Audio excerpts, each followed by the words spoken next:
Welcome to another video in my series that I call the ABCs of Conference Networking. You know, whether you're attending a conference and just want to make sure that you maximize the possibility of having those human connections that can lead to business, or if you're a meeting planner who's putting together a 1, 2, 3 day event that you want to make sure has a culture for connections, there are so many little things that you have to think about to find success. And so today in the ABCs of Conference Networking, we are up to the letter B, which stands for your brand. Now, if you're an individual, sometimes people push back a little bit and they go, Tom, Coca-Cola's a brand, Nike's a brand, I'm a person. But the best definition that I ever heard for what is a brand was simply this. It's that a brand is a promise on how you'll behave. So the truth is whether you've thought about this before or not, you yourself have a brand in your business community. Every little action that you've taken throughout your career, every time you've interacted with the people who you may be seeing again at the upcoming conference, everything you've ever done has set the tone for people who are observing. And the truth is, people are always observing. Sometimes people say, well, that's not fair. Well, life's not fair. Whatever you've done that's been observed is how people will assume you will act in the future. So when you come into a conference, even if it's your first time there and you don't know anybody, people might be jumping to conclusions pretty quick about who you are. They're judging you by the way you dress, the company you work for, your job title. There are so many little things that cause people to make assumptions. And so you need to make sure that you're out in front of this. You have a brand. People are going to perceive you in certain ways. So you want to make sure that you're adding to that brand and not subtracting from it. So when you go to a conference, think in advance about what do I want to do? How do I want to be perceived? Think about it in when you choose what you're going to wear, how you approach people, what you say to people. There are so many little things that you have to do that are going to leave that impression with people about who you are and what you achieve. When it comes to networking, one of the best things your brand can be about is being a connector, being there to help other people, not somebody who just walks up and shoves your business card into their hand and jumps straight into your elevator pitch. Now, this doesn't happen very often, but it is the stereotypical idea of what is a bad networker. Someone who walks up, flicks the switch in their back, and just starts reciting some pre-planned elevator pitch as they give you their materials and trying to get you to buy their things. The reality is the first time someone meets you, they don't care about you. They care about themselves. So your actions should be about getting other people to open up and have a conversation. If you're interested in them, your brand will expand as a person who's there to make a real connection and maybe help them connect to other people.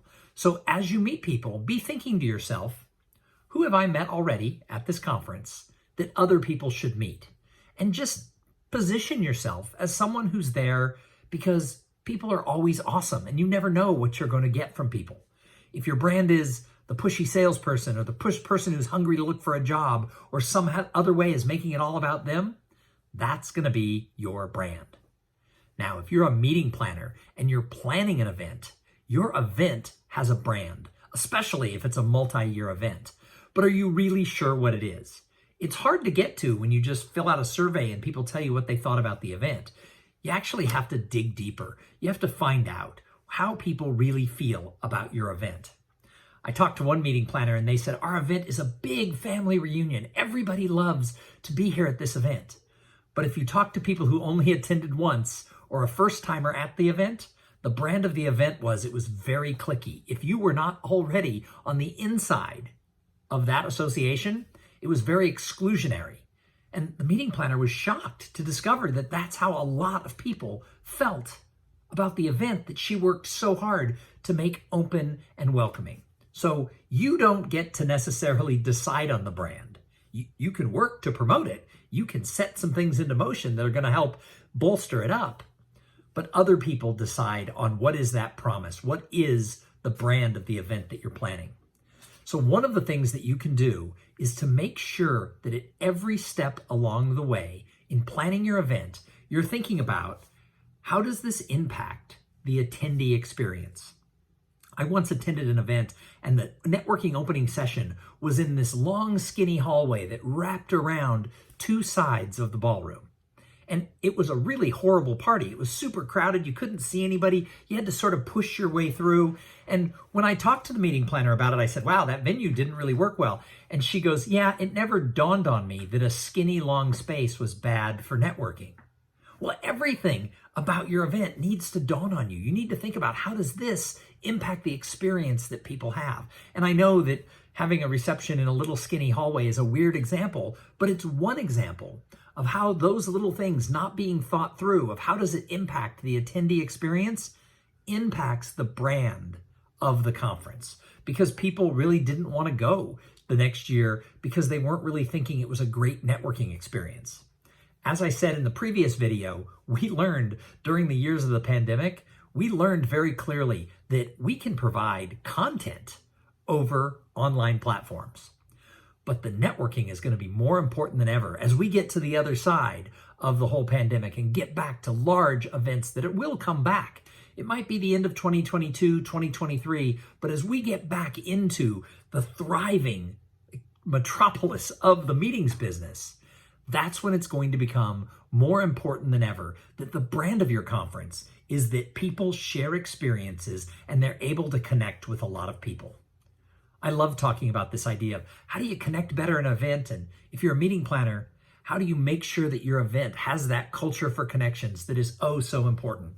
You can find out more information about me at thomsinger.com, or my email is tom@thomsinger.com. I would love to chat more about this whole concept about how do we make conference networking thrive for everybody involved. Thanks for watching this video, and do me a favor, subscribe to my channel. I try really hard to put out some videos that are gonna make people think and hopefully provide a little bit of fun along the way. And it would mean a lot if you just hit that subscribe button. Thank you.